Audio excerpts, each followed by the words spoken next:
মন্দিরটা কতদিন পুরানো? 400 বছর। 400 বছর না? হ্যাঁ, আহ, সবচেয়ে পুরানো মন্দির এইটাই। এইটাই না? হ্যাঁ, এই মন্দিরটা, এটা মন্দিরটা বানাইছে কে? রাজা বীর কুমার সিং। আচ্ছা।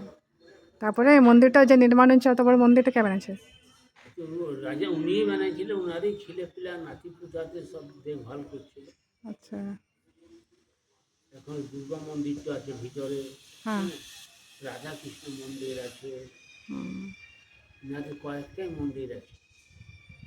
আর এই যে শিবলিঙ্গটা স্থাপিত হয়েছে, সেটা রাজারা করেছে না এই জন জন লোক করেছে না না, এই রাজারাই করছিল।